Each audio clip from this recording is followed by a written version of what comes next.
The other thing that I notice with men is that a lot of guys come to therapy and they just want the check boxes. They just want the therapist to just tell them everything that they have to do. And often I hear a lot of guys say, okay, well, I've acknowledged this stuff now. I've talked about my feelings. I've talked about these experiences. So now what, right? What am I supposed to do now? But I don't think they really realize that just by acknowledging those difficult events in your life, just by acknowledging some of the feelings, that's actually step one, is just admitting that, you know what, you've had a bad experience, you're pissed about something.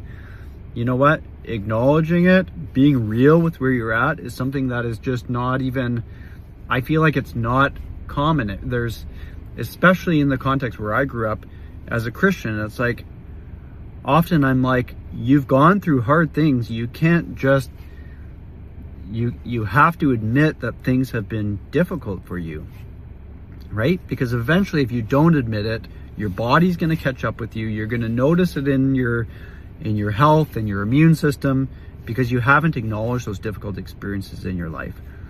I think that it's actually important to acknowledge your feelings. I think it's important to acknowledge your emotions. And I think this like coaching movement of fire your therapist because, you know, you should have a plan and you need to move forward and blah, blah, blah. It's good to have a plan, but you also have to sit in the weeds. You have to acknowledge the bullshit in your life, sometimes, in order to start healing and moving forward, right? And so you can't just ignore the difficult things that have happened to you. You got to work through them. I think at EMDR, it's like, if you haven't processed events, you know, that are still causing you to feel triggered, there's no amount of moving forward. There's no amount of ignoring that. It's going to show up in different ways. And so EMDR is something where we use eye movements.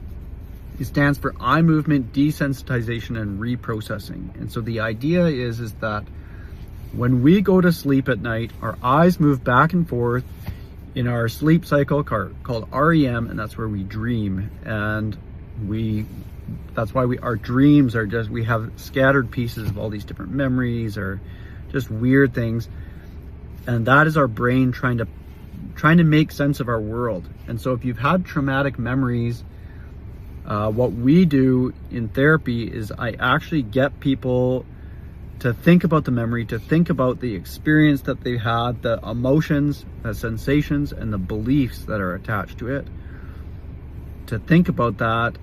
And then I apply eye movements, they follow my hand movements, and they notice that their distress level goes down as they process those events. And all of a sudden they'll say things like, I'll say, what do you notice? And they'll say things like, I just noticed my distress level went down. I can feel tingles in my body. A heaviness left me. Oh my goodness, like what is this? What's going on? Some people will just feel like this. It's as if the thing doesn't bug them as much anymore, right? And so the eye movements is activating something similar to that REM sleep. It's helping people to process those memories so that they go into their long-term storage where they're supposed to go. So when we have memories that are stuck, when they're not processed, they're stuck in the amygdala, which is that like fight or flight response, where it's not stored in the hippocampus. So the hippocampus is where our long-term storage goes. It's where all the hippos hang out, is how I think of it. When we reprocess, it's like we're helping consolidate those memories into that long-term storage where it's supposed to be, rather than immediately in the present where we get triggered by things. And so if that is interesting to you, I'd love to chat with you about it. I think as a guy, it's a better therapy because it's not a talk therapy. You're working on things, you got a plan, you go through some steps, and we get you feeling better. And so if that's what you want, seek out a therapist, an EMDR therapist. We've got lots of people that work with EMDR, and we work a lot with men. And so if that's you, feel free to reach out.